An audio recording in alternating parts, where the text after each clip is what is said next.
안녕하십니까. 둔산동 Q&A 공부방 동화쌤입니다. 부모집합 개수에서 이제 착각하시는 게 이제 딱 하나인데요. 이제 공집합을 쓸 때는 이렇게 쓰거나 아무것도 없이, 이건 이제 원소 나열법입니다. 원소 나열법. 원소를 나열할 때 이렇게 여기다 쓰기도 하고, 또 요거를 통째로 기호로 표시할 때는 이렇게 표시를 합니다. 그래서 이 파이하고 이거랑 같은 것이죠.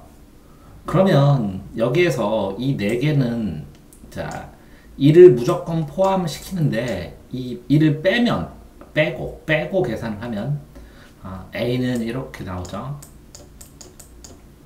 2하고 3이니까 종류가 하나는 공집합, 하나는 2, 하나는 3, 하나는 2, 3입니다. 이렇게 네 가지밖에 없죠. 그런데 여기에다가 1을 다 집어넣으니까 이거는 1이 나오고, 이거는 1, 2가 나오고, 이거는 1, 3이 나오고, 이거는 1, 2, 3이 나와서 4개입니다. 근데 이제 질문자가 착각하는 게 뭐냐면, 그러면 이렇게 집합 표시 안에다가 이렇게 공집합을 넣으면 어떻게 되느냐. 이런 것은 이것이 공집합이란 하나의 원소입니다. 이게 하나의 원소. 자, 이 질문자의 의도처럼 해버리면, 이렇게 이 종집합이 여기 있다고 쳐버리면 문제가 뭐가 생기냐면, 이렇게 이게 공집합하고 요거랑 아무것도 없는 공집합하고 이렇게 공집합이라는 기호가 있는 거랑 다르죠. 이게 서로 같지가 않습니다. 그러니까 하나의 이거는 뭐라고요? 하나의 기호처럼 생각을 해야 돼요. 물론 이렇게 공집합을 이렇게 표현을 하기도 하지만, 이 안에 들어갔을 때는, 그러면 요것의 부분집합의 개수는 두 가지입니다. 이것의 부분집합은 공집합, 그 다음에 이렇게 공집합 기호가 있는 거, 이렇게 두 가지입니다. 원소가 하나니까. 또 심하게 표현하면 이렇게도 표현할 수 있죠. 이제 어떤 A라는 집합이 있는데, 이 A라는 집합은 이런 원소 한 개, 이런 원소 한 개, 이런 원소 한 개가 있다. 이렇게 하면 이거는 원소가 3개가 됩니다. 3개. 자, 이랬을 때 원소는 근원이기 때문에, 근원인 바기 때문에 근원을 하나만 써줍니다. 원소는 근원인 바기 때문에. 예를 들어서 A라는 집합에다가 이거를 3 이렇게 두 개를 쓰지 않죠. 두 개를 쓰지 않기 때문에 이렇게 표현, 원소가 이 3개가 있다고 표현할 때는 요거랑 이거는 같은 것으로 보지 않습니다. 이게 서로 다른 기호예요. 다른 기호. 서로 다른 것으로, 요런 문자가 있고 요런 문자가 있다, 이런 식으로 생각을 해야 돼요. 그렇기 때문에 둘 다 쓸 수 있었던 것이에요.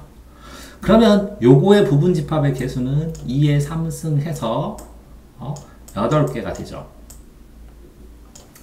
자, 이럴 때 뭐 멱집합이라는 게 있어요. 좀 심하면 또 멱집합이라는 게 있는데, 멱집합은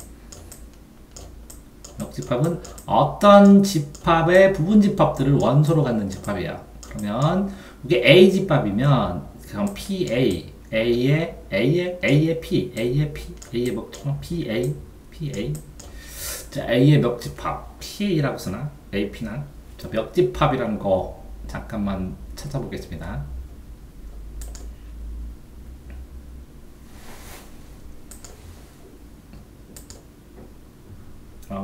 뒤로 돌리고,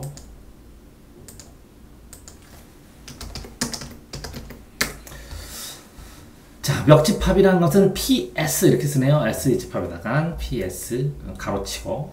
자, 그러면 이렇게 되면 다시 보시면,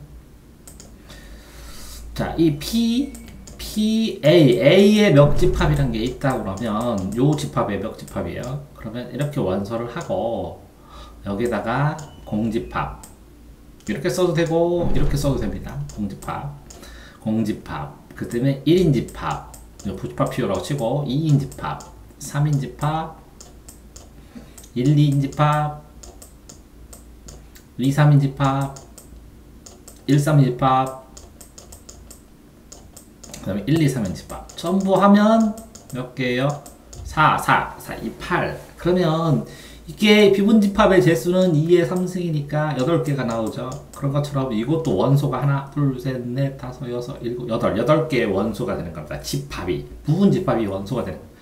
이럴 때 여기에 공집합이 들어가요. 하나의 부분집합의 원소로. 이럴 때는 들어가는데 여기에서 요거는 요거랑 이걸 쓸 수가 없습니다. 왜 그러냐면 아까 처음에 말씀드린 것처럼 요거는 아무것도 없는 공집합에다가 요 원소는 공집합에다가 1을 추가한 거니까 그러면 요렇게 공집합으로 쓰고 요렇게 공집합 원소가 있다 이렇게 못 쓴다는 것이죠. 이렇게 하나만 써야 된다는 거죠. 공집합으로 써놓고 거기다가 1을 추가한다는 거죠. 요것도 공집 2가 있는데 여기다가 1을 추가한 거고 이건 3이 있는데 1 추가한 거고 여기도 2, 3이 있는데 1을 추가한 것이죠. 그러면 요 1을 표시할 때는 이렇게 쓰지 않는다는 거죠. 이거는 공집합이라는 하나의 원소가 있어야 되는데 결국은 부분집합을 표시를 할 때 자, 다시요. 요거랑 요거는 같습니다. 그런데 이 안에 이렇게 되면 부분집합을 원소로 갖는다 라는 뜻이에요. 또 다시 이렇게 하고 이렇게 하면 이게 서로 다른 기호다 이런 뜻이에요. 자, 다시요. 이거를 이렇게 쓸 수 있지만 이렇게 쓰면 부분집합을 원소로 갖는다는 거예요. 그러니까 이렇게 A의 멱집합 이런데 부분집합을 원소로 갖는 랄 때만 사용을 하는 거예요. 그리고 또 여기 B라는 집합은 이렇게 해줬을 때는 요것과 요것은 서로 다른 기호다 라는 다른 기호라는 것을 명심해서 이것과 이것은 다르다는 전제로 풀어라 이런 뜻이에요. 그렇기 때문에 지금처럼 공집합 계수를 안 친다고 하기에는 8개의 공집합이 들어가 있구나. 그러면 당연히 공집합이 들어가 있는데 이 공집합에다가 1만 추가하면 되죠. 공집합은 기호가 따로 더 있는 건 아니죠. 이해되셨나요? 예, 이 부분집합의 종류에서 공집합이 있고 이거를 이렇게 쓸 수는 있지만 공집합을 원소로 갖는 건 아니죠. 그러니까 이렇게 쓸 수 없다는 겁니다. 전산동 동화쌤입니다.